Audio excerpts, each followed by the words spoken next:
ہم میں سے ہر شخص کامیابی چاہتا ہے، دنیا میں بھی اور آخرت میں بھی۔ اللہ تعالیٰ نے اس کامیابی کو اپنے پیارے نبی صلی اللہ علیہ وسلم کے طریقے کے ساتھ جوڑ دیا ہے، اور یہ فیصلہ فرما دیا ہے کہ اس کے پیارے نبی صلی اللہ علیہ وسلم کے طریقے سے ہٹ کے جو زندگی گزارے گا اس کو کبھی اللہ کامیاب نہیں فرمائے گا۔ حضرت عمر رضی اللہ تعالیٰ عنہ کے ہاتھ میں صحیفہ آیا تورات کا۔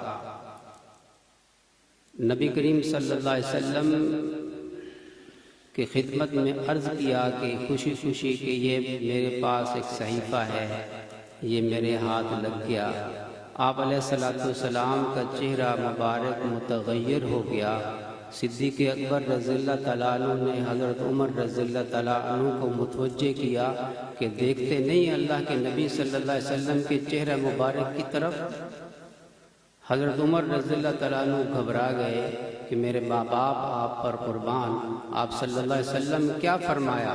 اس کا مفہوم ہے کہ اے عمر، یہ صاحب کتاب حضرت موسیٰ علیہ السلام بھی اگر آج آ جائیں تو میرے طریقے پر زندگی گزارے بغیر چارہ کار نہ ہو، وہ بھی کامیاب نہ ہو میرے طریقے کے بغیر۔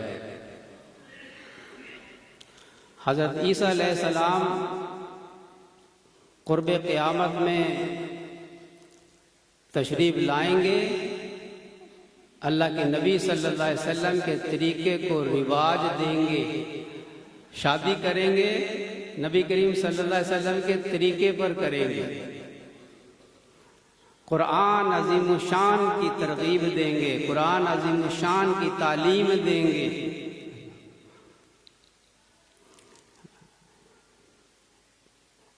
تو کامیابی کو اللہ تعالیٰ نے نبی کریم صلی اللہ علیہ وسلم کی سنتوں کے ساتھ جوڑ دیا ہے۔ کوئی طریقہ مقبول نہیں سوائے اللہ کے نبی صلی اللہ علیہ وسلم کے طریقے کے۔ اللہ نے فیصلہ فرما دیا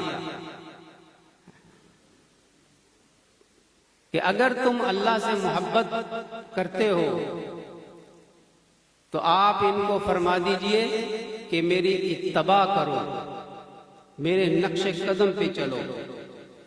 اتباع کسے کہتے ہیں؟ یہ جانور کا بچہ ہوتا ہے نا، وہ پیچھے پیچھے پیچھے پیچھے چلتا ہے، پیچھے پیچھے چلتا ہے، اس کو اتباع کرنا کہتے ہیں۔ بچہ اپنی ماں کے پیچھے پیچھے پیچھے پیچھے چلتا ہے۔ ہر زندگی کے ہر شعبے کے اندر، صبح جاگنے سے لے کر رات کو سونے تک، رات کو سونے سے لے کر صبح جاگنے تک، ہماری پوری زندگی اللہ کے نبی صلی اللہ علیہ وسلم کی سنتوں کے مطابق ہونی چاہیے۔